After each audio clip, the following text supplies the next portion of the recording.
Hey guys, you are watching The Jacobin Show. I'm your host, Jen Pan. We air live every Wednesday at 6 p.m. Eastern. So if you're tuning in, thank you. Good to see you. Please subscribe to the channel and hit like if you haven't already. Before we start today, I also want to especially thank our YouTube members. I'm very excited about today's show because we have an interview with Adolph Reed, and it's actually not the usual Zoom interview. Ariella and Kale were able to sit down with Adolph in person in New York, and the interview is filmed and edited professionally. And the reason why I bring up the YouTube members is obviously because of your support. We're now able to start to move toward doing bigger and better videos like that. I hope Kale doesn't mind if I just share a teaser that we actually have quite a few hours of footage of Adolph Reed. And some of that is going to be for a different video project that is to come. We have a lot of other great videos that are kind of in the works. So again, thank you for your support. Thank you for bearing with us as we try to figure out our video channel on as the shoestring operation that we are. We really appreciate you guys. And yeah, like I said, it's a great interview. I think you guys will really like it. It's Ariella has talked to Adolph Reed about his new book, The South, which if you guys haven't gotten a chance to check it out yet, it's really great. It's out now from Verso, and you'll hear more about that. Now, for my part, I also have some comments coming up about some new polling that has come out about Biden's approval ratings, and also looking at what voters think about the Democrats and the Republicans and how both of those parties handle the economy. You guys have probably, or you may be familiar with the kind of old chestnut that Republicans do a better job on the economy. Lots of people say that. It's a myth that's been, I think, floating around for several decades. And, in light of the past 4 decades of failed trickle-down policy, I want to look at why people still believe this to be true. So that said, obviously the thing at the top of the news this week and last week has been the situation in Ukraine, the Russian invasion of Ukraine. So to that end, I actually wanted to bring on a guest from the Jacobin Circle, Branko Marcetic. He is a staff writer at Jacobin, and he's been covering the Russian invasion of Ukraine. He is also the author of the book Yesterday's Man, The Case Against Joe Biden. If you guys watched the State of the Union last night. And his recent article in Jacobin, which I'm going to be talking to him about today, is 4 ways to counter Russian aggression that don't risk nuclear war. So first of all, Branko, good to see you. All right, so your article, of course, lays out a couple different solutions for countering Russian aggression that don't risk escalating the nuclear threat. And before we get into those solutions proper, I want to ask you about sanctions, because obviously the US, Canada, European nations, the UK, plenty of nations, so far the kind of first response to Russia has been economic and financial sanctions. And this is kind of interesting because I feel like the expressed motivation behind these sanctions was to, punish Putin, punish the Russian elite. But of course, over the last week, we've seen that the value of the ruble has plummeted. The Russian economy appears to be heading into a depression. So let's talk about sanctions for a minute. Is this the right tactic, or what does this achieve? And does this actually help de-escalate the situation? Well, I think for those of us on the left and people who care about the Ukrainian people who want to end war, I think that the point of sanctions should be to put pressure, along with political pressure, diplomatic pressure, whatever other kind of pressure you can that doesn't escalate the conflict, on Putin, on the Russian leadership to end the war, or to agree to some sort of ceasefire with Ukraine. I think the way these sanctions started out, which was to target some of the oligarchs, to target the Russian leadership, that was the right way to go. I think obviously the West, or the international community, whatever words or euphemisms you want to use, we want to express disapproval towards this, and we want to deter this from happening. Again, whether at the hands of Russia or another country. The question is, are these sanctions that are now have enlarged and broadened and are now really not just specifically targeting the Russian elite, but are very much turning into a form of collective punishment, is that really the way we want to go? European leaders have spoken about collapsing the Russian economy, essentially, which sort of moves us beyond just sort of punishment to something akin to economic warfare. My worry is that if you end up taking such a indiscriminate approach to punish Russia by essentially making ordinary Russians' lives miserable, it could, beyond the moral aspect, obviously we this is an appalling way to think about punishing a country for its crimes. And it's Osama bin Laden's logic, right? The idea that the citizenry of a country is responsible and equivalent to the crimes of its government or its leaders. So we don't want to take that view. But beyond that, just if we think about the strategy here, what the outcome is going to be, at the moment there is a quite a lot of opposition within Russia to this war. Yeah. It's difficult to know exactly what, because obviously you're not going to get accurate poll results, and the Russian media is not really going to give you an accurate picture. And obviously there's been a lot of repression that's been heightened over the past year in particular, but even before then. That means that some of these protests that have been happening have been kind of suppressed. Yeah. However, what we've seen is we've not just seen celebrities and athletes and other prominent individuals coming out and saying we not want this war, we want this war to end. But we've also seen there's been a flood of petitions and open letters from a variety of professions or sectors of the Russian society and economy that have made their opposition clear. The Boris Yeltsin Presidential Center, for instance, called for an end to hostilities. That's a presidential center museum that gets half of its funding from the Russian government, and actually Putin is one of its donors. So they came out and they said, we don't want this war. We've also seen the Russian Orthodox clergy. I think last I saw it was something like 158 members of the clergy who came out, and the clergy has up to now been pretty allied with Putin because they've supported his kind of social conservative stances. I could go on and on down the list, but the point is that I think all of this suggests that there is a serious mood against the war within Russia. And what I would worry is that these sanctions, by creating such misery for people within Russia, ordinary war-averse Russians, that it then not only sort of kills this feeling of global solidarity that I think exists right now between leaders of the world, and also people all over the world who are quite shocked at this and horrified at this war, and the Russian people. But then that it also maybe gives Putin some sort of rallying cry to basically get this disgruntled populace on his side. And he says, well, look, the West is the one, maybe you're not happy about the war, but the West is now using this as a opportunity to kind of squeeze you and to destroy our country.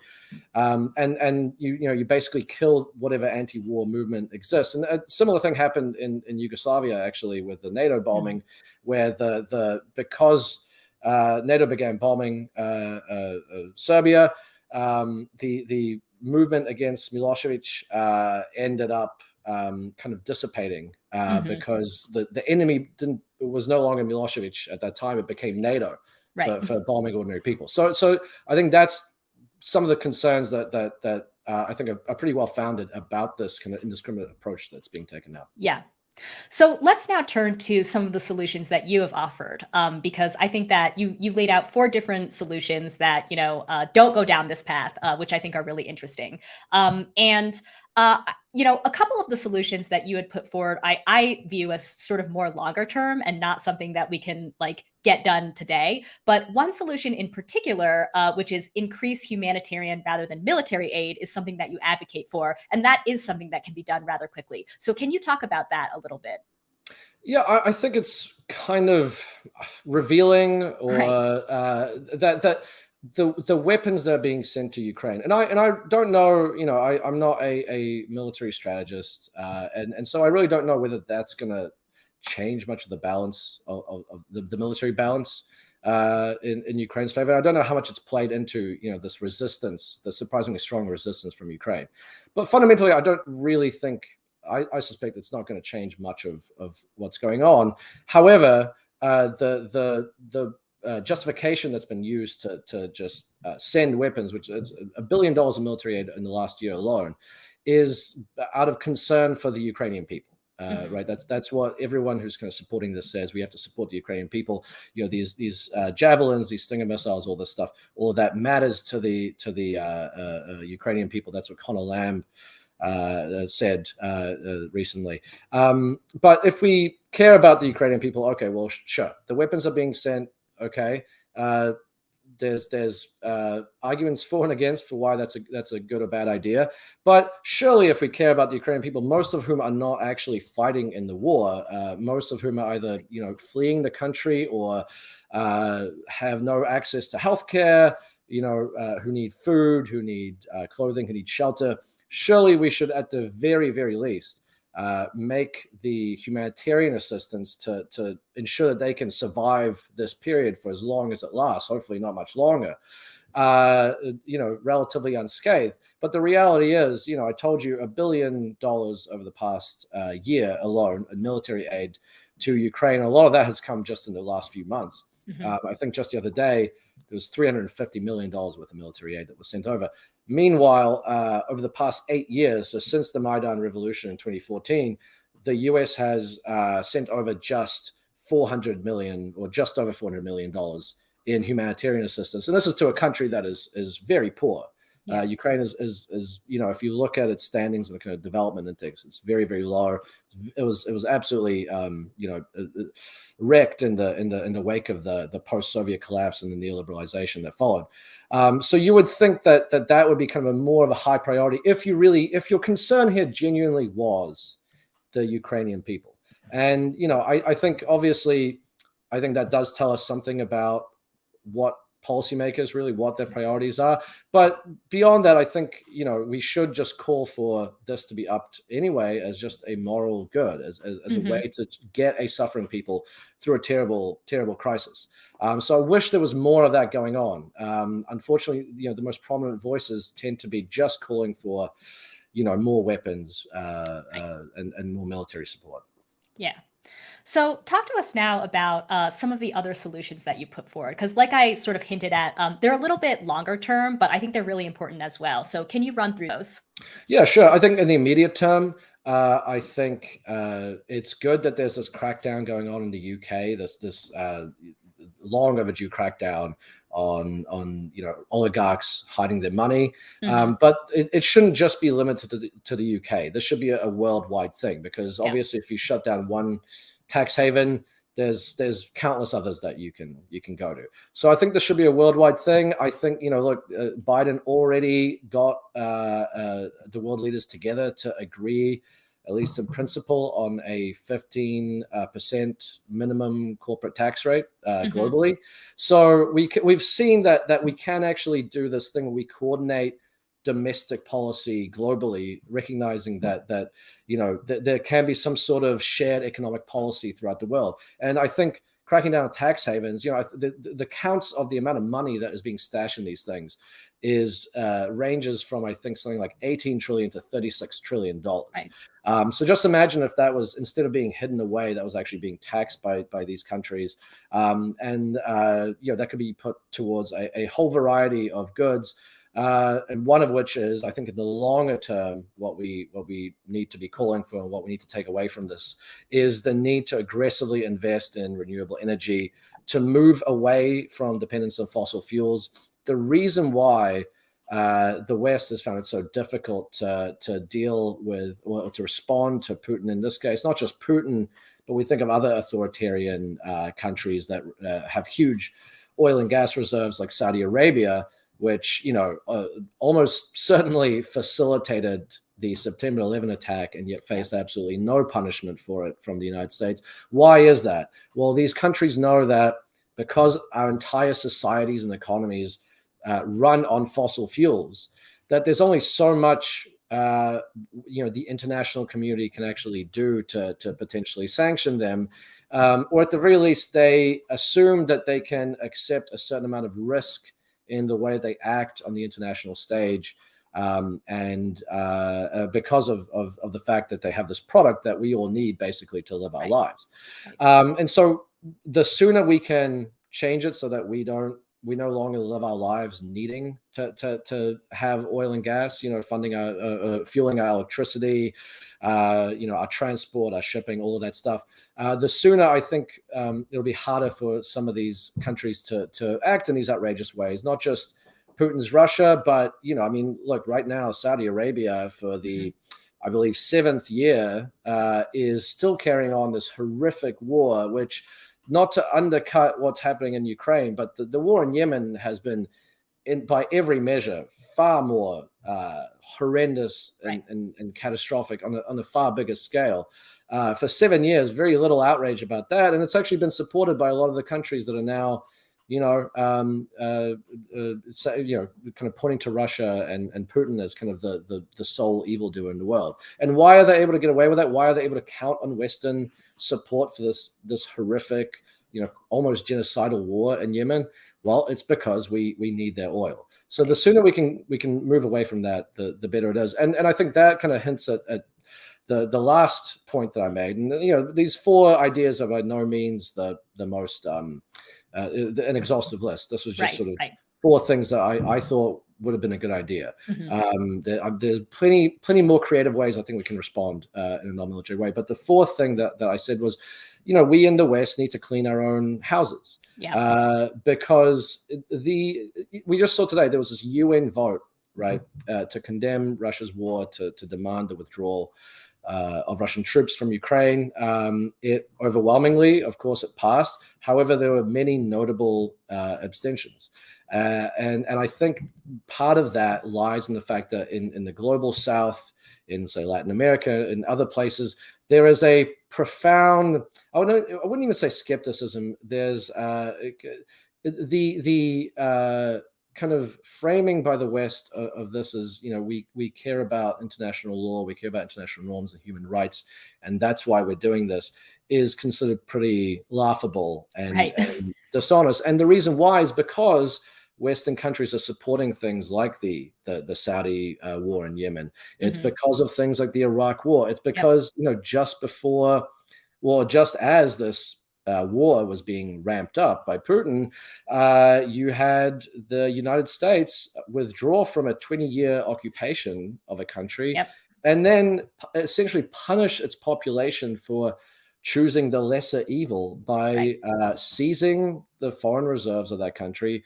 And then not just seizing them, freezing them, but taking half of them for themselves, saying we're going to use this to pay the victims of September 11, which the ordinary people of Afghanistan had nothing to do with. So as long as there's this hypocrisy in Western foreign policy, it's difficult to have people take this seriously. And in this case, there's a remarkable amount of international unity around condemning Putin and responding in some way, but that's not always going to be the case. And it's because of this exact kind of behavior. So I think that's another thing that we should be calling for in the West. Let's be morally consistent. Of course, let's condemn Putin, but let's also condemn and end the wars that we ourselves are responsible for. Yeah. So I guess kind of related to that, I wanted to end on a more general question. And that's, I feel like in the kind of weeks leading up to the invasion, lots of people on the left, myself included, did not think that Putin would actually invade, right? Like we heard a lot of very smart left commentators and journalists, and even people who study Russia for a living, kind of say that they didn't think that this was going to happen. And actually, I want to shout out people like Matt Taibbi and Mark Ames and Crystal and Sagar on Breaking Points, because, they were people who had I suppose, sort of approach the issue skeptically, but then later, have now come out to say like, well, I guess we were wrong on this issue. Let's look at what happened. So a general question is, were you surprised? And as a follow-up, like, why do you think the left got this wrong, so to speak? I mean, I was surprised that he took the most extreme and from my point of view, risky option. I always thought an invasion was possible, and that no one should rule it out, because Putin, after all, is a very ruthless person. He's a very dangerous person. If he sees it in his interest to violate international law and do all manner of horrendous things, he'll do it.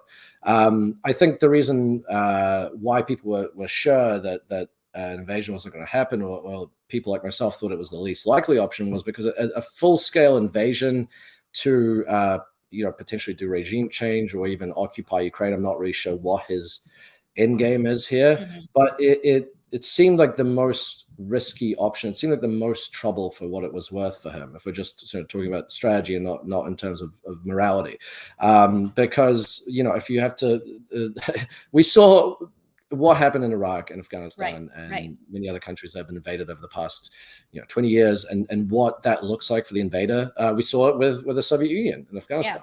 So it just seemed like, Putin, he's a bad man, of course, but he's generally kind of a calculating figure. So you look at some of the things he did before this that were violating international law. The annexation of Crimea and the intervention in Georgia. Those were both opportunistic kind of responses. He sort of saw his moment and he decided to sort of jump in and use it to get what he wanted. And in this case, I don't know exactly what his decision making was, what the process of decision making was, but this seemed it was not just a spontaneous thing. He must have known for a long time that invasion was a possibility. And so, I think we're just seeing right now exactly why it was such a risk and why he may have miscalculated. It seems like on every level, both the Russian people's tolerance for this, but also the international community's tolerance for it, it appears to have kind of, and actually the Ukrainians' ability to resist. All of that seems to have he seems to have underestimated. Why we got it wrong? I think I mentioned that to you before, that Putin is, I think he is a calculating figure, even if he is, even if he can make mistakes, as he has here and he has previously. And I think the other reason is that we have this view of Putin in the West that I think kind of suits him. People think that they're kind of insulting him, or that this is kind of a negative portrayal of him. But both the Republicans and the Democrats, they both view Putin as this kind of evil genius, as this malevolent mastermind. For Democrats, they look at that and they say, well, he's such a bad man. We have to do everything we can to, maybe either start a conflict with him, or to knock him off his perch in power. For the Republicans, I think they look at it and they go, oh, this is what a mastermind tactician. We should act like this. We should be just as ruthless and kind of contemptuous of norms and international law. But the reality is that I don't think he is a mastermind. I think, people said the same thing about Hitler, right? That he was this genius and everything. And in reality, he was a guy who took a lot of gambles, and they worked out for him a lot. And then at one point, they didn't work out for him so much anymore. And it seems like, I don't know where this is going to end up. I don't know if what's going when the dust is settled, and hopefully it will be soon. I don't know what the state of Russia is going to be, but it doesn't look particularly good right now for him. So it seems like he did that very thing this time. He made a gamble that was maybe foolhardy. And he is suffering the consequences. And unfortunately, so are the Russian people as well. Yeah. All right. So again, Branko Marcetic has been covering Russia and Ukraine for Jacobin. He's a staff writer over there, and this is one of his latest articles. But the one that we just talked about is 4 ways to counter Russian aggression that don't risk nuclear war. Branko, thank you so much for your time. Yeah, thanks for having me. Thanks. All right. So again, we have Adolph Reed coming up, a great interview that, as I mentioned before, was shot and edited professionally. So if I do say so myself, we have some of the best video footage of Adolph Reed that exists right now. Stay tuned for that. I will be making comments as well in a little bit. But first, a word from our sponsor, Verso Books. Join the Verso Book Club and get every new ebook that Verso publishes every month, as well as 1 to 3 books in the mail. All Verso Book Club members also get 50% off everything on the website. The Comrade tier is only $20 a month for your first 3 months, and if you join in March, you'll get these books. Feminism or Death: How the Women's Movement Can Save the Planet by Françoise Jacobin, a new edition of a classic work of French feminist theory. Mistaken Identity, Race and Class in the Age of Trump by Assad Haider, a challenge to the way we understand the politics of race and the history of anti-racist struggle. The Politics of Immunity, Security and the Policing of Bodies by Mark Neocleous, an intellectual history that exposes the politics underpinning the way immunity is imagined. And The Benjamin Files by Frederick Jameson, the paperback edition of this comprehensive exploration of all of Benjamin's major works. Become a member today at versobooks.com.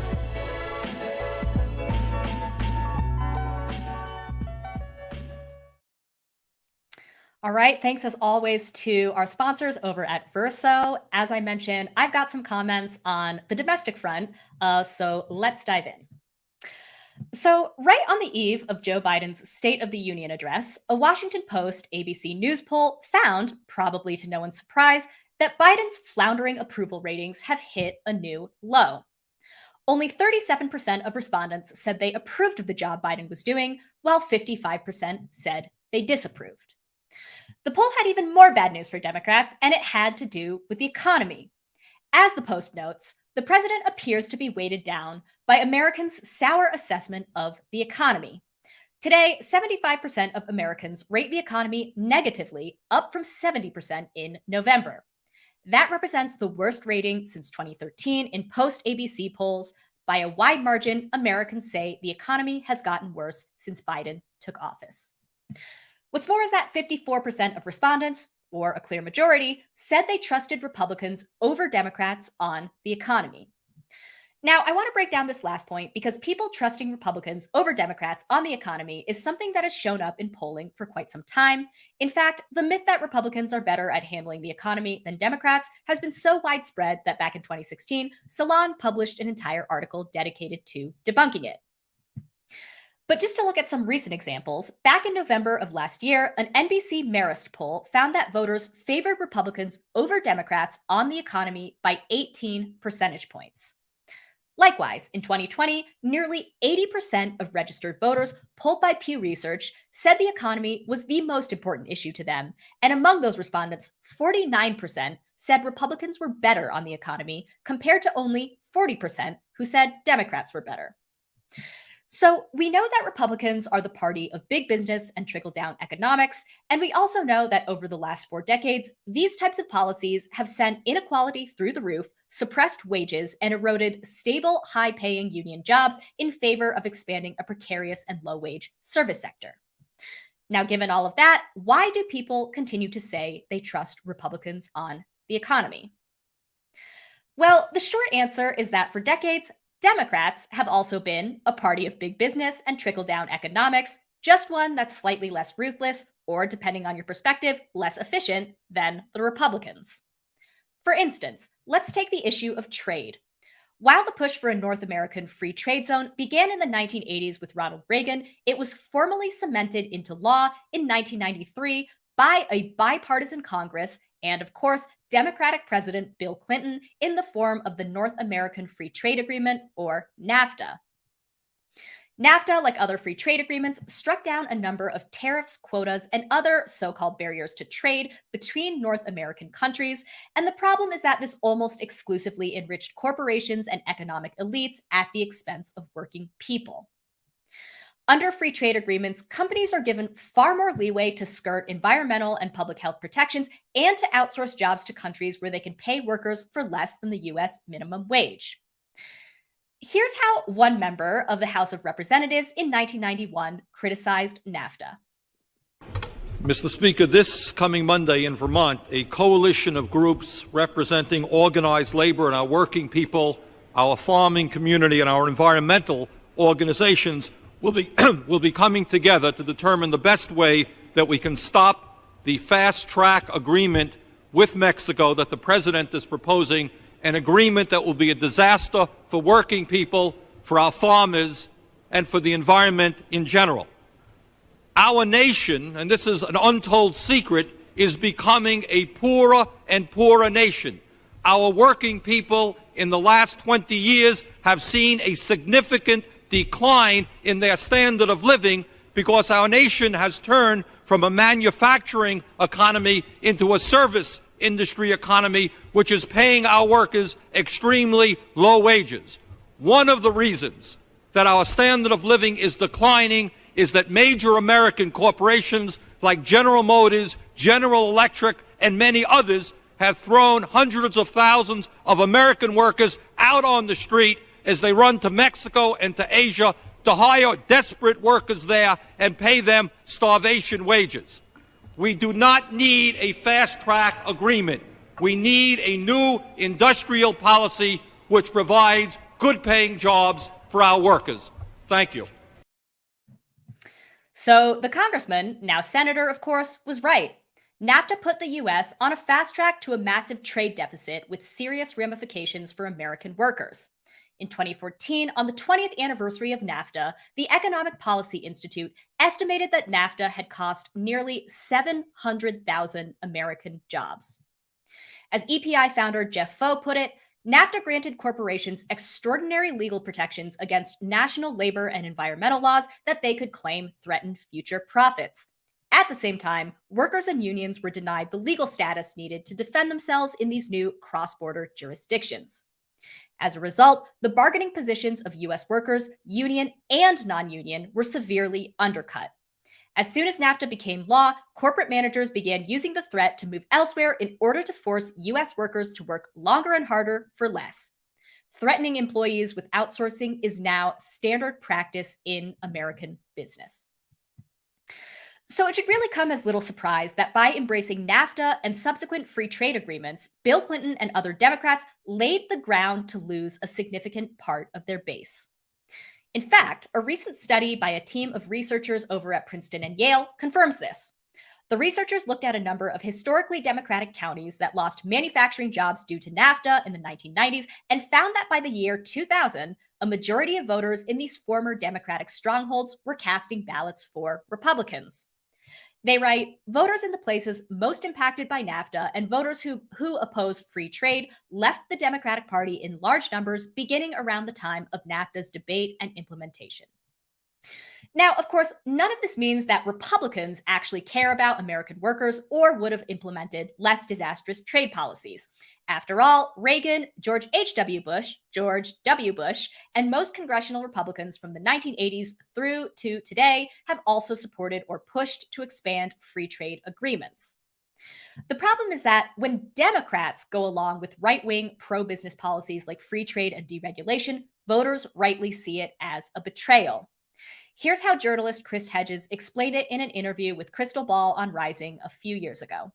There was a moment when the Democratic Party watched out for the interests of working men and women. When did that go wrong? Clinton, NAFTA. So, for instance, I was in Anderson, Indiana, and what was fascinating is that all these old UAW workers voted for Sanders. Mm-hmm. But in the presidential election, they voted for Trump. They were never going to vote for Clinton because 25,000 good union jobs, benefits, pensions, people could make $25, $30, $40 an hour, buy their own homes, send their kids to college. All of that was destroyed. Anderson, like most deindustrialized centers, is a wasteland with all of the attendant problems that come with that, with alcoholism and opioid addiction and domestic abuse, etc. Well, where did the jobs go? They went to Monterrey, Mexico, where GM is paying workers $3 an hour without benefits. So to sum up, it actually makes a weird kind of sense that so much of the American public continues to say that they trust Republicans more than Democrats on the economy. After all, you kind of know what you're getting into with Republicans' economic policies. They make no secret whatsoever that they want to grow the economy pretty much exclusively by slashing taxes and deregulating business so corporations can rake in more profit. Now, Democrats, on the other hand, so frequently come off as inconsistent or muddled or just downright duplicitous in their economic policies because they're constantly trying to toggle between satisfying capitalists, growing the professional stratum of their base, and still appeal to unions and workers. It's no wonder then that they struggle to get a majority of workers to trust them to skillfully steer the economy. Finally, lest you think that voters who don't trust Democrats on the economy are simply brainwashed by neoliberal ideology or by right-wing media, consider this. When the most recent post-ABC poll asked people who they thought was responsible for inflation, 68% of respondents, aka a supermajority, blamed corporations trying to increase profits. What's more is that last year, according to Reuters, 7 out of 10 Democrats and even 40% of Republicans agreed that trickle-down economic policies had failed. That doesn't really sound like the opinion of neoliberal ideologues. So, what I'm getting at is this. In our current political climate, addressing the economy should be a slam dunk for any political party that sincerely prioritizes jobs, wages, and workers, fights corporate power and the billionaire class, and will undertake serious efforts to reverse disastrous free trade policies. But the problem, as always, is that the Democratic Party just doesn't have a coherent answer because the Democrats, like the Republicans, are captured by the rich. All right, well, unfortunately, I don't think this problem will be disappearing anytime soon, so I'm sure I'll have more to say on it in the future. But I think it's the moment that you've all been waiting for. It's our special interview with Adolph Reed. As I mentioned earlier, Ariella and Kale were able to sit down with Adolph in person in New York, and we shot and edited this interview professionally. So please enjoy, and I'll be back after the interview. Hi, welcome to the Jacobin Show. I'm Ariella Thornhill, and today we are joined by Adolph Reed, author of The South, Jim Crow, and Its Afterlives. Hi, Adolph. Hey, how you doing? Good. Yeah, that's great to see you live. Yeah, this is kind of crazy, but I'm really glad that we get to talk about this book in person because, well, good, me too. Yeah, there's so much in the book. I wanted to start by talking about your strategy in grounding your analysis in anecdotes from your own life. Okay. Well, yeah, it's almost dishonest to call it a strategy, but it is strategic, right? I mean, like I've said a number of times, like I just started writing with no goal in mind and not even really an audience. But Hey everyone, one sec. I realize that the video is glitching, and I'm gonna give you the real deal. Sorry about that. Love all of the live hiccups that we have to deal with. Sorry, I'm gonna reset it, and so you can enjoy all of it from the beginning. So hopefully we're looking better. I don't know, you tell me. I'm looking at me right now. I look a little better. All right, so we'll go back to that. Sorry about that. Hi, welcome to the Jacobin Show. I'm Ariella Thornhill, and today we are joined by Adolph Reed, author of The South, Jim Crow, and Its Afterlives. Hi, Adolph. Hey, how you doing? Good. Yeah, that's great to see you live. Yeah, this is kind of crazy, but I'm really glad that we get to talk about this book in person because, well, good, me too. Yeah, there's so much in the book. I wanted to start by talking about your strategy in grounding your analysis in anecdotes from your own life. Okay. Well, yeah, it's almost dishonest to call it a strategy, but it is strategic, right? I mean, like I've said a number of times, like I just started writing with no goal in mind and not even really an audience. But the first version of the text, which was much shorter, combined sort of straightforward political and historical account with vignettes that basically took off from moments in my own experience that I thought would be helpful for shining light onto broader cultural, political, economic dynamics. So I did that, and I think that that's just kind of the way that my mind works about that sort of stuff anyway. And that's frankly one of the things that had drawn me and other people like the Ewens and others, some of Aronovitz to the Frankfurt School, is like the idea of sort of finding the logic of capitalism in cellular examination of facets of everyday life. Yeah, I think it's really, really effective in the book because it takes some of the lack of specificity that the contemporary liberal view of Jim Crow has, right? Where it's like a lot of angry white people and bad feelings propping up this system, and it complicates it.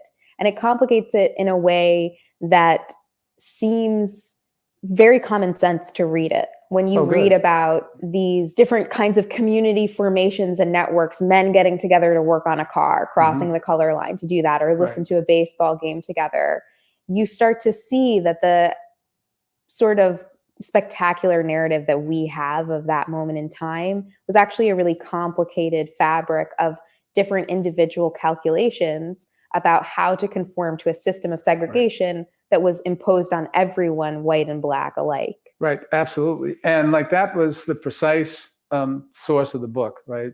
And I mentioned this too, but I have a couple of good friends who around the end of the last century, like the three of us often enough round robin or all together, would remark on the fact that when our general age cohort was gone, there wouldn't be anybody else around anymore who had that kind of textured understanding. And therefore, all there would be is this kind of stuff that you just described, and that not only doesn't make sense as a way to understand what the Jim Crow world was, and I mean, who wants to preserve a memory of the Jim Crow world anyway, right? But it's just a bad way to understand history, to understand how we got from there, wherever there was, to here, wherever here is. And I mean, a parallel, that's probably overstating it to call it frustration. But like every year around Martin Luther King's birthday, right? Wherever you're living, somebody from the local TV station is going to go to the middle school, grade school, high school, and ask kids what you know about Martin Luther King. And without regard to race, gender, age, whatever, like they all say some version of, a long time ago, people didn't have any freedom, and then Martin Luther King came and brought them freedom. And when we think about how credentialed people think about the history of Black Americans or of Black people like in the U.S., it's like a narrative of oppression porn, right? That begins with slavery, which is just oppression porn. And then what follows slavery is what's often described as having been worse than slavery. So like sharecropping, Jim Crow, or more oppression porn, right? And that doesn't help you understand how we got to where we are, or well, there's no history like in that history. And another facet of it is that if what was bad about the past was the sadistic excesses, then that leaves open the possibility that slavery, minus the sadistic excesses, wouldn't have been so bad, right? And Ture, my son, once had a student a number of years ago in his African American history class who was quite confused about why planters, didn't want either slaves or sharecroppers to be educated, because the Black student, who was a business major, said, well, but it just seems like if he'd let them enhance their human capital, then they could have been more productive as workers, and it would have been better for him. So like, this is the world that we're living in now. Yeah. So anyway, like I know I went what my grandmother used to describe as going all around Robin Hood's barn, right, with that answer. But no, I think you make a really good point there, because that lack of specificity is something that you call out several times in the book, but you call it out on both sides. And I don't think people give you proper shrift for that. Like, you're often portrayed as a kind of critic of the liberal or progressive left. Right. But you make it very clear that the fiction of what slavery was, the fiction of white supremacy, was a fiction for whites in the South. That them propping it up as this enduring system that, started with slavery and lasted and needs to be reclaimed. That fiction was unstable. Right. Jim Crow proved it was unstable. Right. And there's a similar kind of ideological falsehood operating with the liberal fiction about, the oppression porn version of racism in America. Right. So what do you think is the issue with the liberal side more clearly? The issue with the Republican side, we know, right? Right. We don't want to prop up the idea that there was a kind of enduring white supremacy on the basis of Black inferiority, Right. and the South will rise again, etc. Right. But Afro-pessimism in its current iteration does something similar. It imagines a timelessness to racism. Yeah, Afro-pessimism is like Madison Grant and Charles Murray dipped in chocolate, right? And that's all it is, right? It's the same argument, right? Yeah.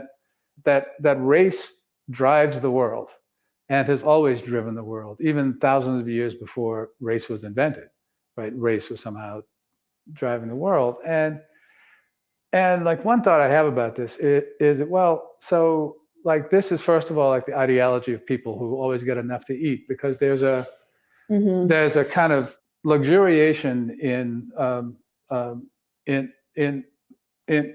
romanticized fantasy of suffering, right? Right. We've always suffered, right? That people whose immediate like material circumstances are not fully pacified just don't have occasion or interest in indulging, right? So I mean that's one thing. Well, I tell you, like, so there's one little scene early in the book that I know has caught a number of people's attention. But when my little cousin from Jersey and I went to with my grandmother to the zoo, like. So in that story in the book, just for our audience who hasn't heard it, you go to the zoo with your cousin and there's a pony ride. Right. I mean, every kid would want to ride a pony. and at that point, we were in like full, like there's a picture someplace of the two of us together in my grandparents' driveway with me with the Roy Rogers suit with my pistol, and her with the Dale Evans suit with her pistol. So we were definitely in full flood. Wow, I get to ride a pony moment, right? Especially as two big city kids who don't see animals as a rule. So you showed up and then it was segregated. Only white kids could ride the pony. Right. So until I was an adult, like I thought of this as an illustration of what a bad person, the guy who wouldn't let us ride the ponies was. But then as I started to think about it, but like we really don't even have to think of him as somebody who was committed to Jim Crow. Right? Like he might have been. He might not have been. He might have been somebody who was committed to keeping his job. Yeah. Right. And that gets us to what the liberals, or what the problem is with the way the liberals want to perceive this. Because for them, it's good people and bad people, people with good attitudes and people with bad attitudes. And what they have done consistently, right, about race or racial inequality is disconnected from political economy, right? And that's what their deal is. And you said that at the time you felt offended, and it is humiliating to be denied something. Well, to be honest, I don't see. My cousin Gwen may have had like a more, sophisticated sense, but I doubt it. Like for me, at least, when things like that happened, I just cried because I couldn't get to ride the pony. Yeah. Right. And another story in that same part of the book with my grandmother is like the Algiers ferry. Right. By the way, I love your grandmother. She was a piece of work, her. I'm telling you. And she had a slogan like, "Love many and trust a few, but always paddle your own canoe." You got to write these down. That's the next book. Well, so the story is you're on the Algiers ferry, which I've written actually with my kids now. Right. Yeah, I'm sure you have. Post Jim Crow, but there was a chicken wire fence. Right. And you and your grandmother and your cousin, is that right? Oh no, just me and my grandmother. Just you and your grandmother had to sit behind the fence. Yeah. Somebody asked me a couple of days ago, or last interview, or whatever, whether I was conscious that the people on the other side of the chicken wire were all white. And the fact is that I wasn't. Right. But like it just didn't register at that point. I was like 5 or 6, and again, like I'm coming into and going out of the regime, basically. So part of learning the protocol is learning race difference, right? Also, and I mean, normally for people who are sort of born into it, it's kind of like being Catholic, right? You're just born into it, and you just sort of know that's who you are and that's what it is. Mm-hmm. But it's not even a matter of, some claim about not seeing race, whatever that means. But it's true. Like, Barbara Fields used to do this thing in her classes at Columbia, where she'd ask students how many people were sitting next to somebody of the same race. Mm-hmm. And then she'd ask them how many people are sitting next to somebody who looks just like you. And her point is that there are gazillions of ways that human beings vary phenotypically, right? But only some of them get picked up to mark something called the quasi-species difference of race. And her point was always to show that those markers were determined by political economic processes and dynamics, right? Mm-hmm. But it feels to me like we've lost so much ground, like on all those fronts. I mean, and I'll say this too. I mean, so I got into race as a research area. I mean, like race science, or race from the standpoint of history of ideologies, because around the turn of this century, Ward Connerly, who was like a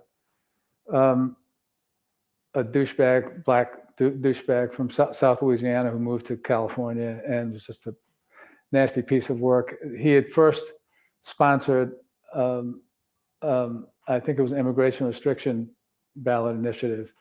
And then he came back and did this thing, he called it the California Civil Rights Initiative, which would have prohibited the state from keeping records by race, right? But I was reading about it one day and learned that he had two exceptions for this prohibition. One was criminal justice, and the other was medical research. And I thought, well, you couldn't imagine being more ass backward, right? So I determined I was going to write an op-ed piece for one of the California papers. But before I did— What year was this? This must have been around 99 or 2000, 2001, something like that. But before I did, I thought, well, I'll go to the opposition group's website to see what position they're taking, because I don't want to get in the way. And I was stunned to find out that on the public health button page, whatever, the opposition was actually arguing that the CCRI would make it impossible to track diseases that only we get, right? We as people of color. So I thought, okay, well, shit, what can I do? Like, I can't write the op-ed piece now. They're also, as I understand it, wrong in the way that they're portraying what this bill would do. But even if they're right in a terrible way, right? Because they're opening the door for the return of racial medicine. And as you know, you've seen this again about COVID stuff. Yep. And why are people so oblivious to the impact of what they're actually doing? So how did it feel to kind of look back at your life after coming to some of these conclusions about race and racial ideology later? Well, that's an interesting question. And I'm not sure I have an answer, which may be weird. At one point in the 90s, when this little cluster of us sort of, I don't know, left, black, anti-essentialist, right, academics, was starting to congeal as a cabal, right? You're verifying it's a cabal. I'm outed, yeah. Yeah, Ken Warren, who of course like is one of them, and we had like a 2-man seminar that we did for almost the whole time that I lived in Chicago at Jimmy's Woodlawn Tap in Hyde Park, University of Chicago. And we're talking in the bar one night, and it just occurred to us both that most of the people in this circle of ours were either people who had been raised as military brats or academic brats. And it made sense because if you move around a lot, then you learn intuitively, right? That that the idea of a racial essence is bullshit. Right? So, and then like for some of us, like you stir in that phenotypic mess down in South Louisiana, and that also kind of predisposes you to understand that this whole thing is fake in some way. So I don't know. I mean, insofar as there was a revelation for me that came along, or that came through the process of writing, it was that bizarre new agey, incoherent sensation that I described in the intro. What was actually going on there, and it wasn't anything like Brigadoon. It was like a distinction between a way of seeing what were vestiges of earlier forms of interaction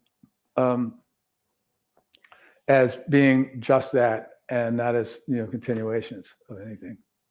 Yeah, I think it's interesting that throughout the book there are these anecdotes that seem kind of baldly as relics of Jim Crow, but the dominant narrative these days is like nothing has changed. Right. There's this enduring form. Right. What are the stakes for you in making it very, very clear what has changed and what has not changed? Oh, okay.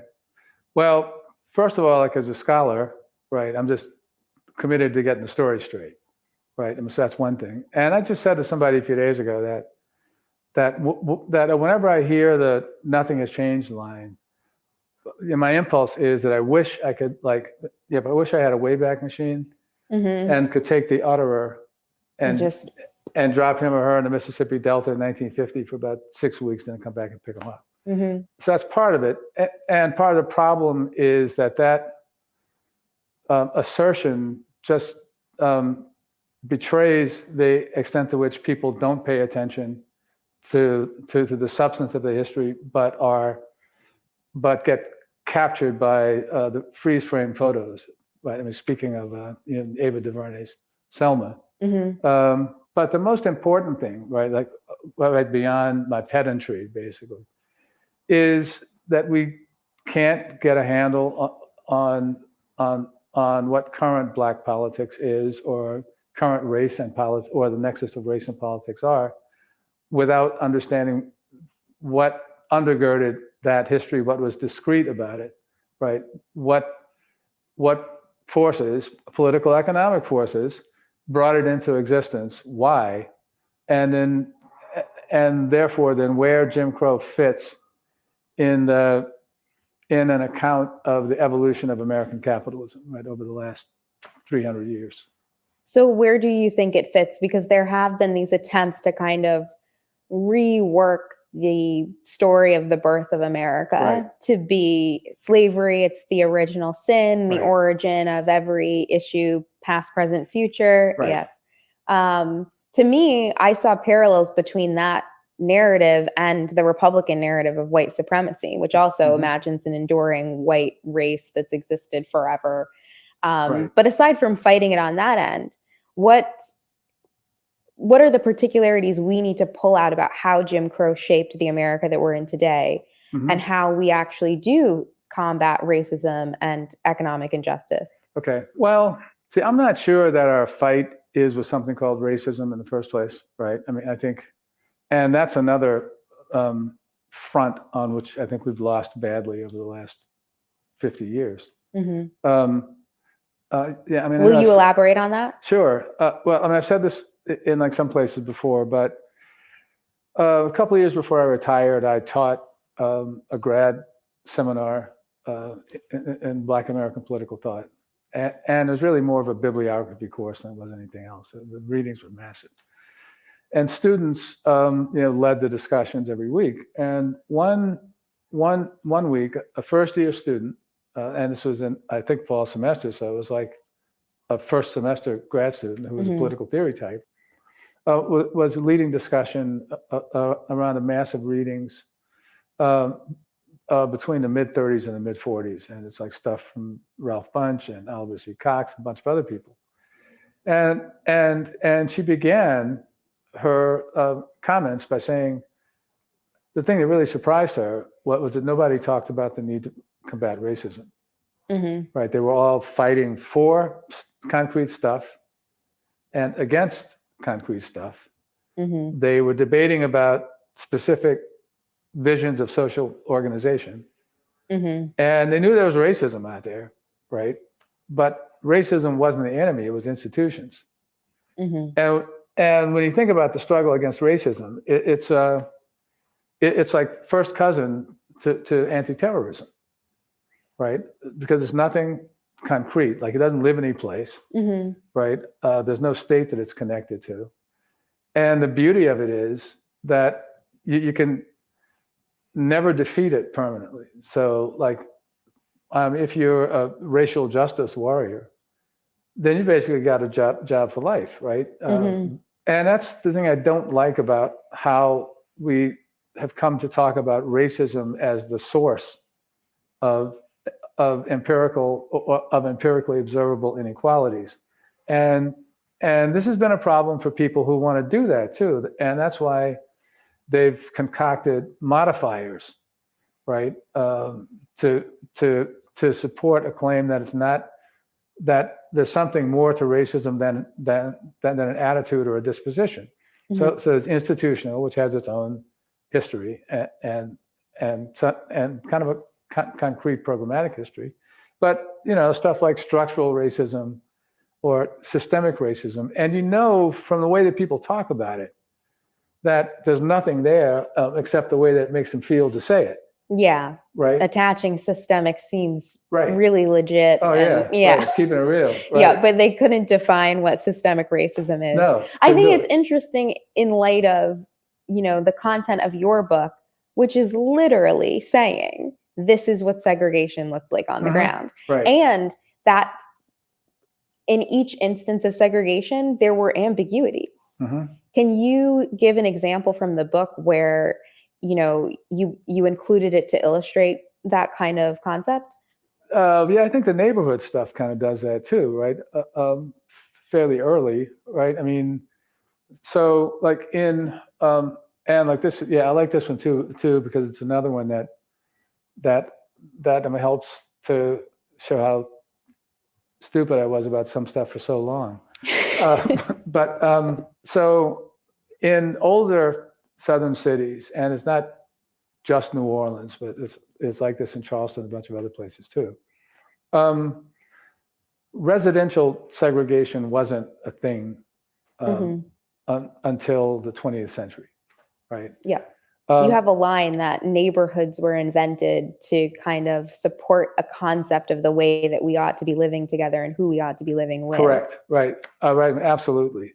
And it's not quite the same. Well, it kind of was the same in the North and the Midwest, where suburbanization happened earlier. Mm-hmm. Like in Chicago, for instance, like the big flood to the suburbs came with improvement of streetcar technology, but also with the Haymarket riot, which just sort of drove the bourgeoisie, up the lake because they were afraid the workers were going to kill them and drink their eyeball fluid.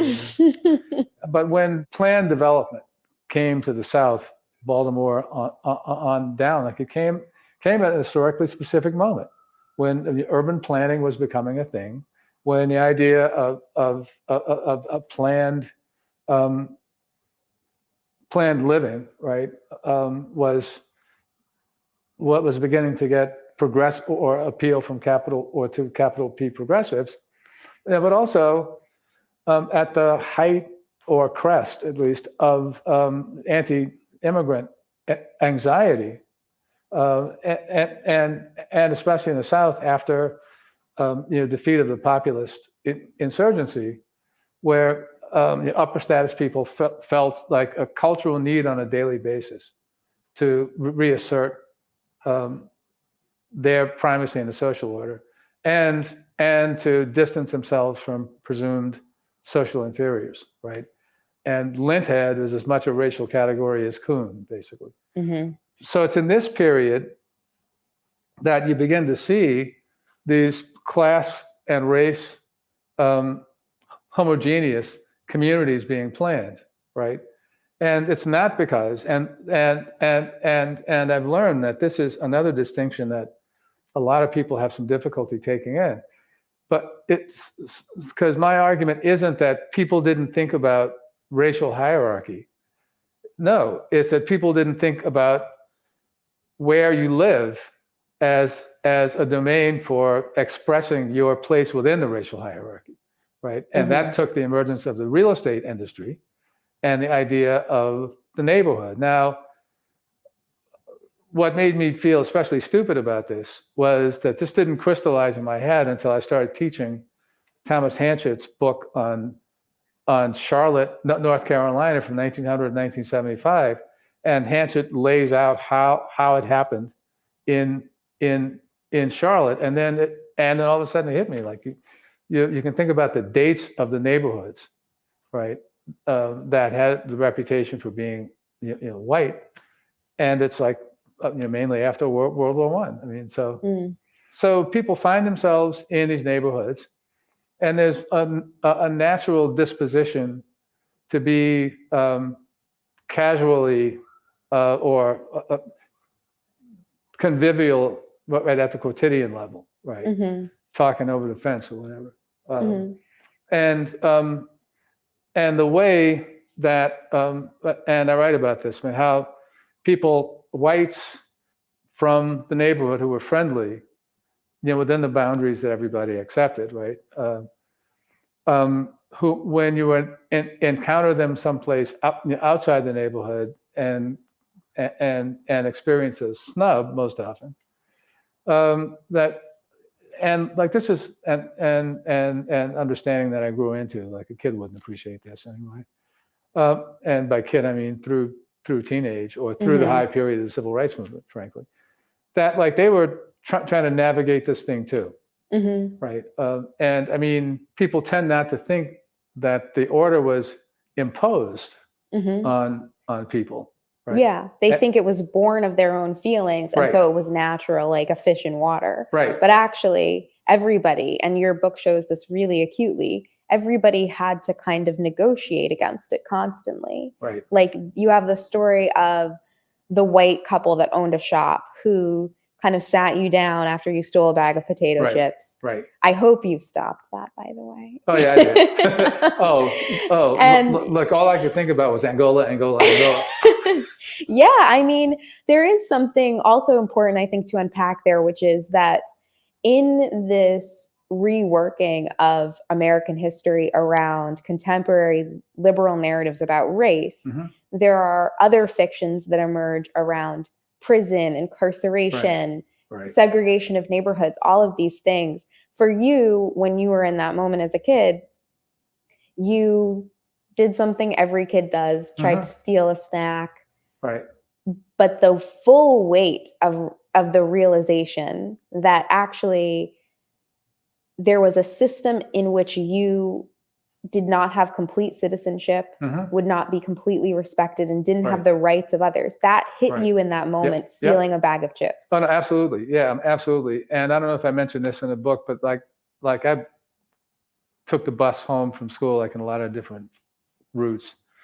And on one of them, riding on the Tulane bus down to Tulane Avenue, you go right past the courthouse at Broad and Tulane, and the parish prison was right next to it. And emblazoned on the front of the courthouse is, "The impartial administration of justice is the foundation of liberty." And every time I rode past that, I just wanted to kill somebody. Yeah. Right.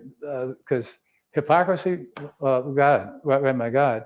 But and so the other thing about this sensibility that like whites just kind of Jim Crow just kind of came out of the white psyche or whatever. Also, when I was a kid, my dad said this very often. I can't count the times I can remember him saying it.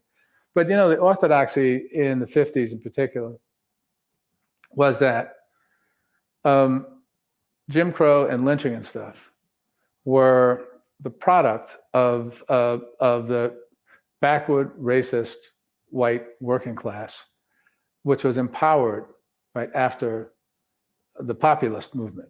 And my father would always say, often enough with bottle of a the Miller High Life in his hand. Gee, isn't it?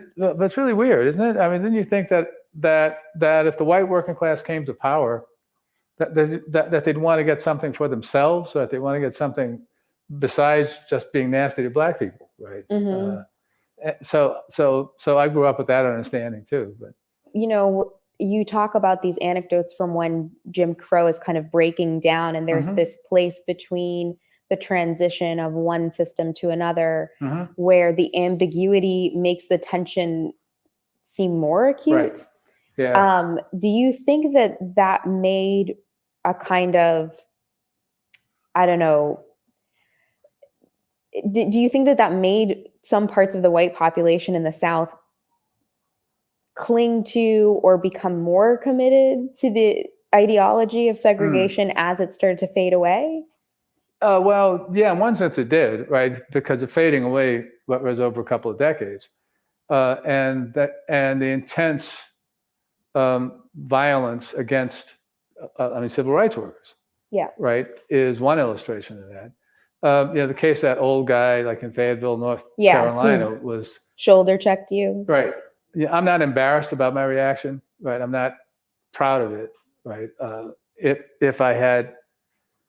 If he had continued and I'd beaten him down like in the alcove, I still wouldn't have been embarrassed by it. Right. Because I felt then, and I feel now in retrospect, that if he missed it that much, then he must have been a guy who really deserved the ass kicking. Yeah, imagine what he did when it was fully sanctioned and expected. Right. And frankly, it took me a long time to kind of get away from that attitude. Right? Frankly, it may have or it may have taken leaving the region, but and getting older. But so there's that, right? I mean, people clung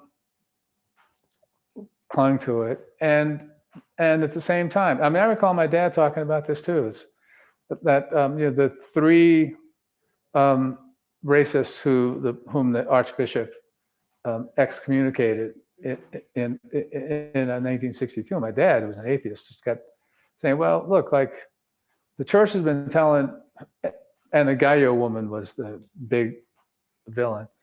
But he said, "Yeah, like the church has been telling her like all her life that segregation was God's law or whatever, and now they're telling her it's not." And how's she supposed to react to that? Yeah, right. And then people would do stuff like, for instance, when you sat down next to somebody on the bus, even years after, often enough a white person would jump up, right? And what I always found kind of funny was like, because you really do need a program to figure out who's supposed to be what down there. A couple of times I sat down with somebody I just assumed was safe because I'm not looking to draw. I as a teenager, the last thing you want to do is draw attention to yourself in public, right? Yeah. And somebody who I assumed to be close enough to black for it not to be an issue would pop up. So there were things like that, right? Yeah. That persisted. Where the system leaves and it's structured interactions in a certain way, and then in the absence of it, people really don't know where they fall. Right. That's right. Yeah. Right.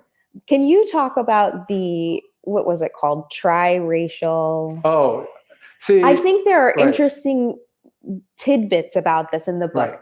On the one hand, you have this movement for economic sovereignty coming out of, certain black communities. And it's very clear that that's a reaction to Jim Crow. Right. And that a move to create a separate black economy, while short-sighted and ignorant of the fact that you couldn't sustain it without like rights from the state, was still a kind of way of trying to subvert Jim Crow, but tacitly an assumption that Jim Crow was forever, right? No, that's right. And same, I think, with the kind of triracial, let's be declared. Yeah. Right. Yeah. Can you talk about that community and give us a description for the audience? Yeah. Well, yeah, sure. I mean, there was, as a general phenomenon or just a Halawa? Yeah. Talk about the Halawa because you focus on them in your book. The one thing in the book that has led me to sweat being come after, is that there's a woman who writes for the Washington Post who is active as a Halawa Saponi. Mhm. And I didn't know anything about the Saponi back in the day, and I'm assuming that this is just an alliance that got formed to kind of to legitimize everybody's race claim, basically. But my understanding of the Halawa, and like this was like I learned about this not long after I got to North Carolina, in the section of the state from like Warrenton, a town called Ahoskie, which was ground zero. There's what phenotypically looks like or seems to be a big mixed race population, right? Big by North Carolina standards or whatever. And the story about the Halawa is at some point in or after World War II, an element of this mixed race population decided that they weren't black or were tired of being black, and Lord knows anybody could be tired of that, right? And there's a Lumbee population there too. So they decided to create a Native American identity for themselves. And from what I understand from people with direct connections to it, I have a friend whose own family split right over this. Like her father and one or two of his brothers stopped speaking to each other. So wow, I know it's not an urban legend. So from what I understand, like some of the early expressions of the Native American identity were, and this wouldn't be surprising either, but were naive stuff. Like, so there was in Oxford, for instance, there was a section of the town called the Stronghold after Cochise, right, from the TV show, right? So, but the thing is that they are inauthentic only if you believe in authenticity. Yeah, exactly. Right, and if you don't believe in authenticity, well, there's no problem, right? Yep. Right, I mean, you are what you say you are. Or as my son said, like in his updating of Du Bois's thing about a black man being someone who must ride Jim Crow in Georgia, well, that you are what the police think you are. But anyway. Oftentimes society is the judge of authenticity, not individuals. I do think there's a move to switch it where it's like you decide your authenticity. Oh, yeah, I know. And that's a whole other can of worms. Yeah, that's a whole other problem. Nowadays, I do think there could be, depending on who you are, a critique of that community or reading into it. This kind of gets to the passing chapter. Like you're not being your authentic identity. You must have animosity. Again, race is all about animosity. Right. When in fact, you point to all of these kind of quotidian examples of people wanting beignets. So getting your grandma to go in because she could pass. Right. And it wasn't an assault on the Black identity or a declaration of animosity. It was a simple matter of the calculus of Jim Crow. Right. No, absolutely. Yeah, absolutely. It's like and I'm trying, I mean, it's like an accommodation that people make. Yeah. Right. So and from that perspective, it's not that different from the Black doctor who buys a house in a neighborhood that's not necessarily a white one, but that's class insulated from working class Black people. Right? Yep. Or from that perspective, it's not that different from having Jack and Jill to put your kids in to make sure that they have class homogeneity. Right. Yeah. And I mean, it was always kind of charged, but like I said, like my first encounter with the passing phenomenon was this woman who was kind of intriguingly glamorous and sort of big in her gestures and bangles and stuff, as I recall. But I was a really little kid. But like she didn't seem to think that she was hiding anything from her Black friends and family. Like, and okay, granted, this is like in that Creole world where everybody's got a cousin who crosses over somewhere, right? But the disjunction between how passing gets represented in American high culture, both the angst on the one side and the ambiguity and quadruple consciousness or whatever on the other, and the reality of it in a place where it's, or in a setting where it's a comparatively common practice, but was just so striking. Like I didn't originally intend to write about that. It's after, I think it's only after Faith Child started to push me a little bit that and I wrote about the triracial isolates, and it just seemed like that's from the triracial isolates to like the immigrants who get here, don't come, Frank Wilderson notwithstanding, don't come with a sense of anti-blackness or a sense of race for that matter. Get here, you figure out you're on the margins of the political economy, and you figure out what the rules are. And the one thing you know is that, well, I may not be able to be white, but I sure got to figure out a way not to be black. Right? Yep. And again, that makes sense, right? But it's not, so somebody you want to give in the Legion of Honor medal to, right? Sure. Right. But it makes sense what people do. And there's a disingenuous kind of way of remaking that about the sentiment of those people. Right. But actually the sentiment wouldn't be possible if the rules of the game were different. Right. If the rules of the game had changed, then the sentiment would have changed too. I think your book does a really good job of making it clear how this story is being written from the contemporary perspective backwards, right? Where the contemporary perspective is being imposed on a lot of these people. And when you're saying, this is what I lived, this is what I saw, here's how ideology works, it actually makes it clear that the real engine of racism wasn't the day-to-day feelings that people had. Right. It was a system that required them to behave differently towards a set of second-class citizens. Right, that's it. Yeah. And you put your finger on something else very important, which is the tendency to read the past from the standpoint of the present. Shortly after my father died, I was out in Fayetteville, Arkansas, where he lived, getting his affairs together. And at some point I wanted to, go see a movie or something. And I had friends there who were still very good friends. And Cold Mountain had just come out. I didn't know anything about it. I knew that it had Nicole Kidman in it, which was one reason not to see it. But anyway, so before I saw it, I read a review, or I read an essay by Manola Dargis when she was still at the LA Times.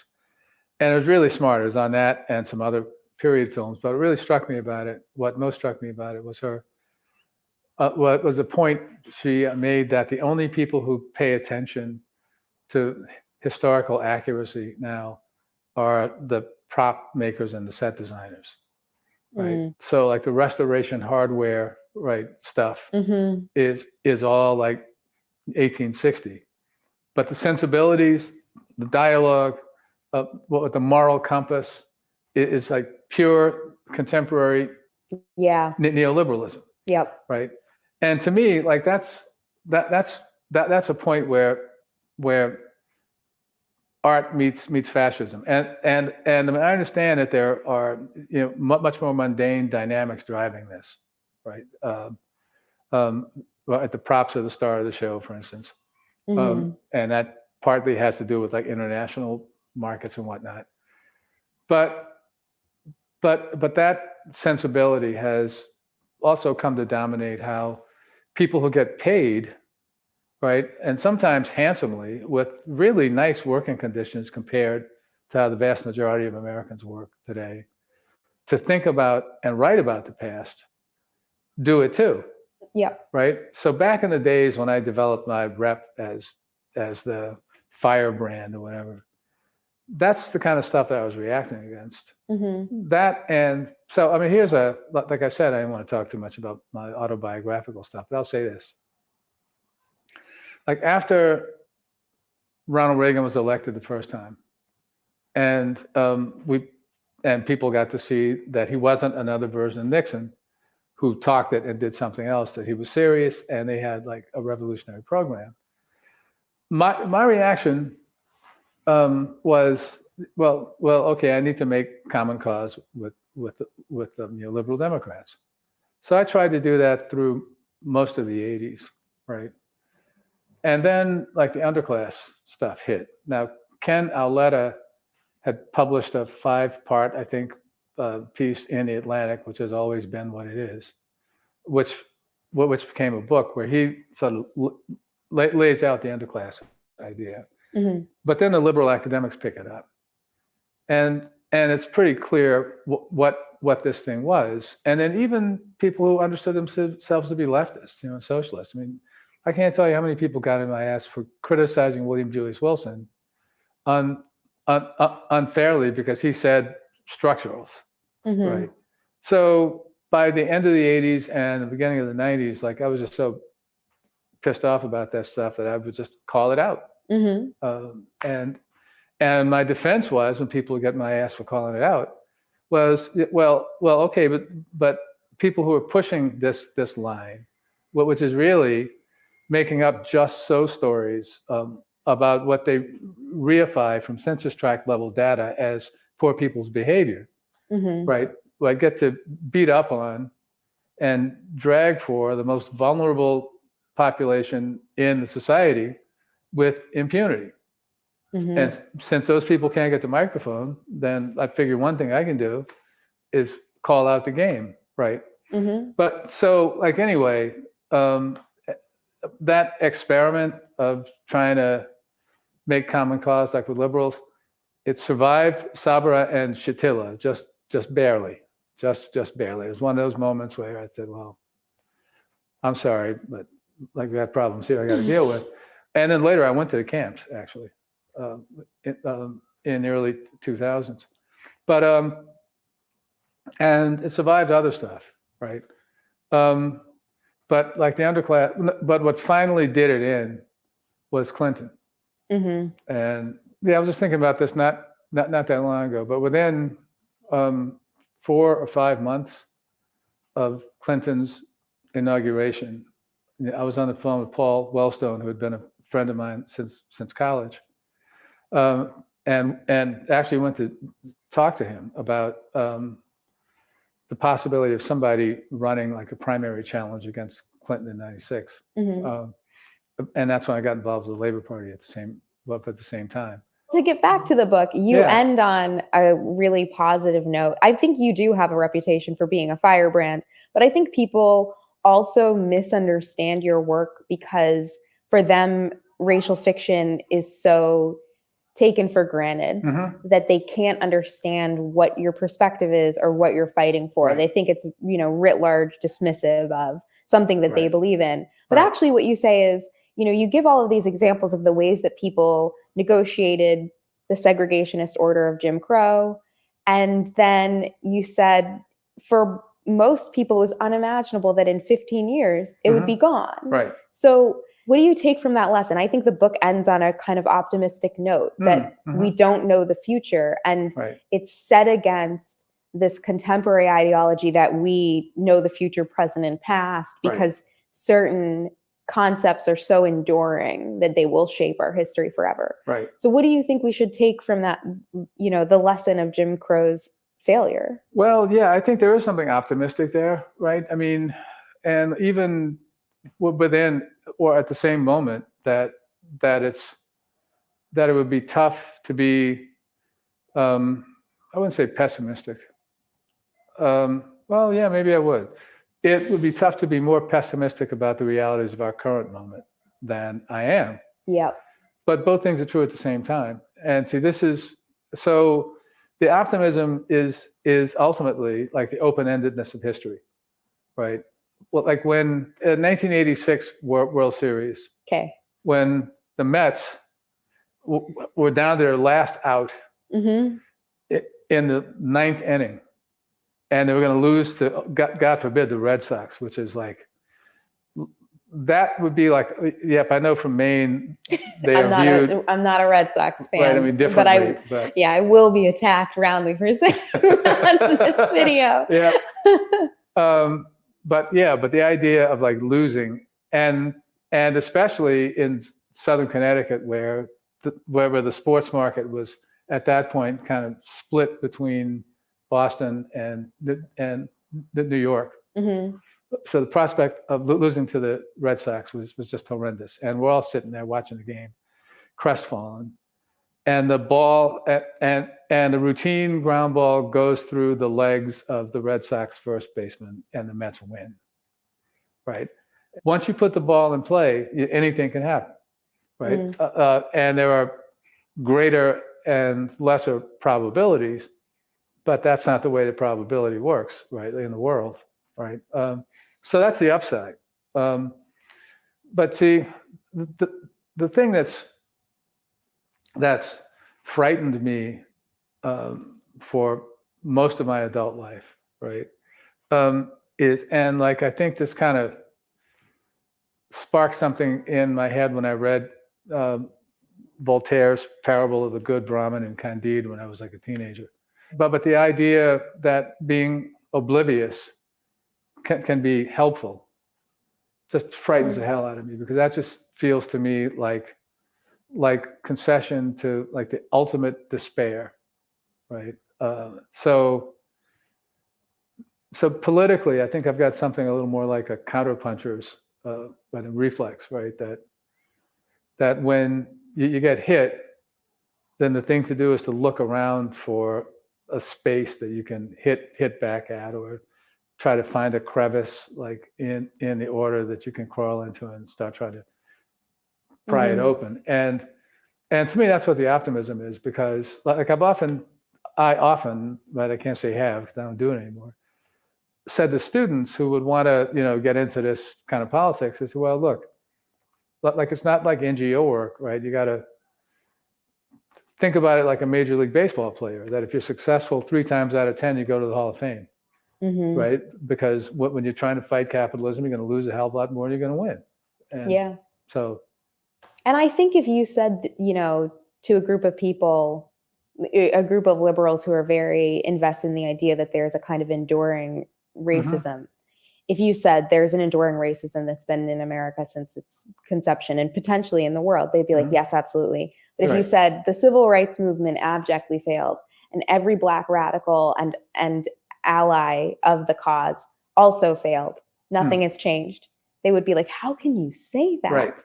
Right. And it's funny because you get a lot of hate, but you're saying, look at our victories, look at them starkly, look at them realistically, look at the real political systems we are within, look at the way we've changed them.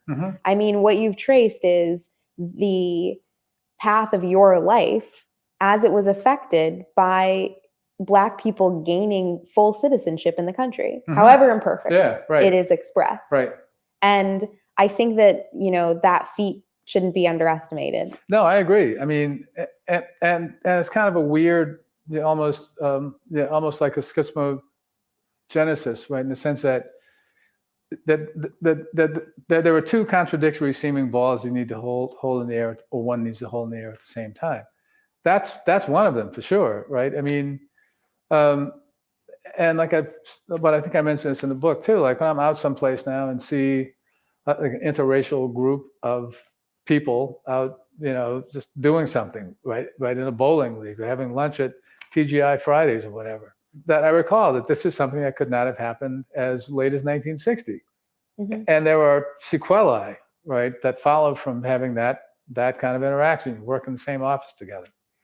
And that doesn't mean that that it's Brotherhood Week, or that you're standing on the hill teaching everybody to sing in perfect harmony together, right? But there's something there that can enable concerted behavior, right? That the whole point of Jim Crow was to preempt. And I'll tell you, like I don't say this in the book, but when we started working in South Carolina in this ballot project in 2006, we spent a lot of time working at flea markets, which are like poor people's shopping centers, malls, basically. And it was striking that how many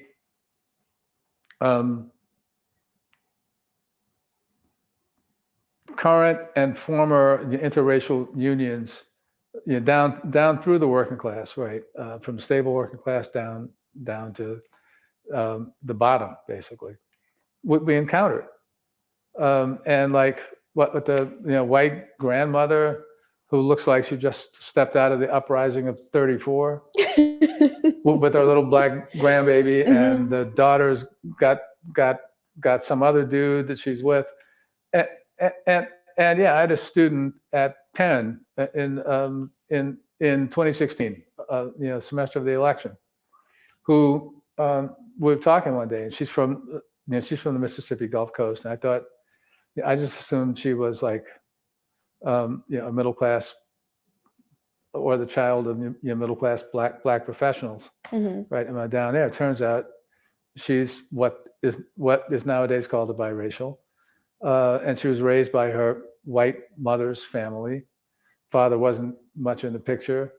What with the mother's family is at the busted end of the working class. And she said that that while they were driving her crazy around the Trump stuff, because they all loved Trump, and what I guess, for the sake of keeping myself out of trouble now, I should call the N-word, peppered people's discourse. At the same time in her life, she had never felt anything except loved and protected and cherished by this family of hers. So as you know, this shit's complicated, right? So why don't people want to accept the complicatedness of it? I think liberals don't, by and large, because they're invested deeply in seeing themselves as morally superior to their friends, neighbors, family members, coworkers, right? Because when you get down to it, upper status liberals are the people who, apart from the really, really rich, live the most segregated, class skewed lives in this country, right? Their schools, their workplaces, right, their neighborhoods. So for them, it's almost like there's almost like a psychological need for the West Wing crowd to have Archie Bunker out there, to project all of their own, or the emotional expressions of their own material practices onto him, right? So that's one reason. For the POCs,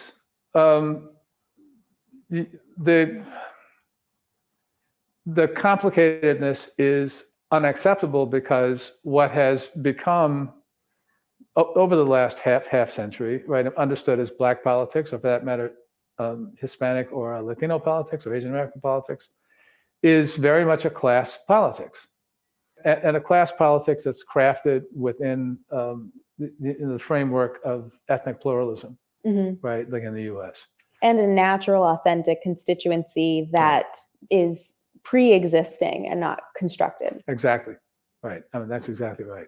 Oh, what you said reminded me of a controversy at Little Red Schoolhouse, which is around the corner from here, where they had black students that were mostly there on scholarships, and the kids were feeling weird being in there with like a bunch of other white kids. So they put them all in the same home room group. Right, yeah. And people were like, my kid doesn't have a black in their class now.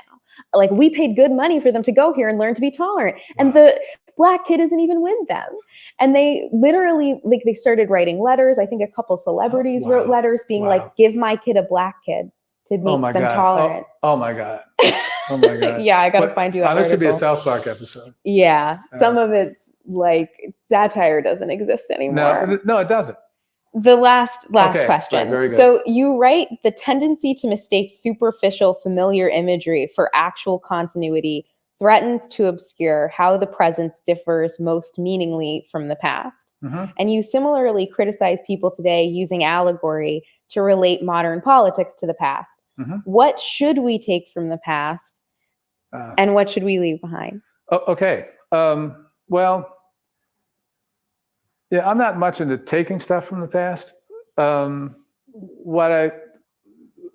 the way I approach it, right? That I think the relation between past and present is what I've described, like elsewhere, as a generative one, right? So that to make sense of the present can call for kind of a deep dive into tensions, conflicts, and contending perspectives in the past and how they get resolved through contestation, and the terms on which they get resolved become like the terms of a present that close off some ways of thinking, some options, and open up others in a way that can't be predicted, right? But can only be worked out concretely, right, through struggle and contestation. And then that new present then becomes the sort of baseline for how people approach thinking, or how people approach interpreting the forces that are unfolding around them as they see them, right?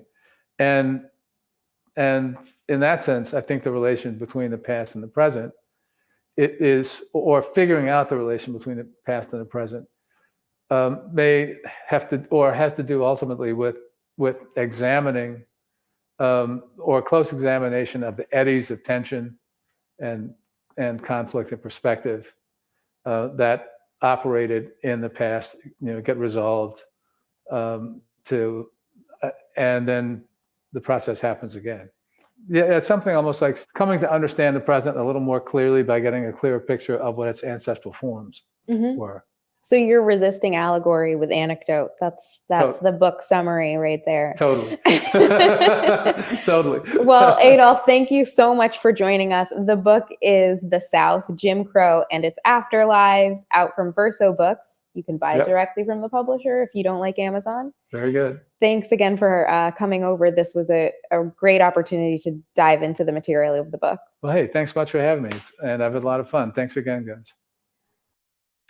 All right. I hope you guys enjoyed that interview. I know it was a little choppy at times. Apparently, this is what happens when you stream an extremely high quality video that's an hour long over the software that we use. So I think what we're going to do for you guys is release the full interview in all of its glory at some point later this week, so you can watch it without choppiness and interruption. And again, I just want to say thank you to our YouTube members, and thanks to all of you guys for watching. You made this interview possible. Your support makes it possible for us to do more interviews like this in person and shoot and edit professionally. So thank you. I teased this at the beginning of the show, but I just want to repeat again that we actually recorded quite a lot of footage with Adolph Reed, not just about the South, but about a variety of other things as well. And so some of that footage will be forthcoming in future projects. So please stay tuned. By the way, Jen, for the record, everything that our audience sees is professionally shot and edited. I'm so sorry. It's true. It's true. It's true.